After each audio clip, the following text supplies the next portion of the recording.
सततच्या वादातून आणि पतीपासून कायमची सुटका मिळवण्यासाठी लक्ष्मी माधुरी आणि तिचा प्रियकर गोपी यांनी नागराजूचा काटा काढण्याचं थंड डोक्याने कट रचल्याचा आरोप पोलिसांनी केला आहे। घटनेच्या दिवशी लक्ष्मीने पतीसाठी बिर्याणी तयार केली आणि त्यात सुमारे 20 झोपेच्या गोळ्या मिसळल्या। जेवण केल्यानंतर नागराजू काही वेळातच बेशुद्ध पडला। त्यानंतर लक्ष्मीने आधीच ठरलेल्या योजनेनुसार गोपीला घरी बोलावलं।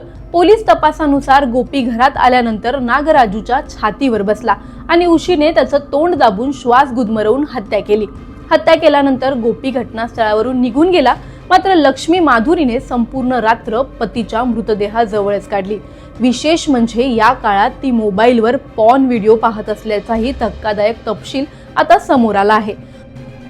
दुसऱ्या दिवशी सकाळी लक्ष्मीने नातेवाईक आणि शेजाऱ्यांना पतीचा मृत्यू हार्ट अटॅकमुळे झाल्याचं सांगितलं। सुरुवातीला कुटुंबियांनी या गोष्टीवर विश्वास ठेवला, मात्र नागराजूच्या कानातून आलेलं रक्त, शरीरांवरील जखमांच्या खुणा आणि अस्वाभाविक स्थिती पाहून संशय बळावला।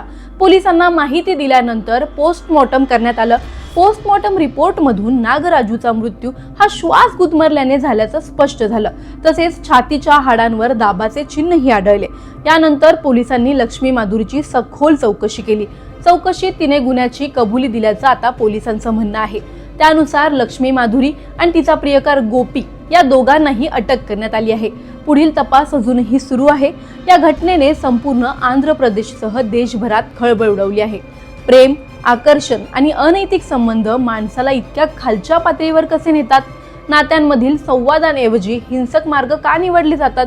आणि सर्वात गंभीर प्रश्न म्हणजे घराच्या 4 भिंतीआड घडणाऱ्या अशा थंड डोक्याने रचलेल्या गुन्ह्यांना वेळीच ओळखून थांबवण्यात समाज, कुटुंब आणि यंत्रणा अपयशी ठरत आहेत का? तुम्हाला या प्रकरणी काय वाटतं? आम्हाला कमेंटमध्ये नक्की कळवा आणि व्हिडिओ आवडल्यास लाईक, शेअर आणि चॅनलला सबस्क्राईब करायला विसरू नका।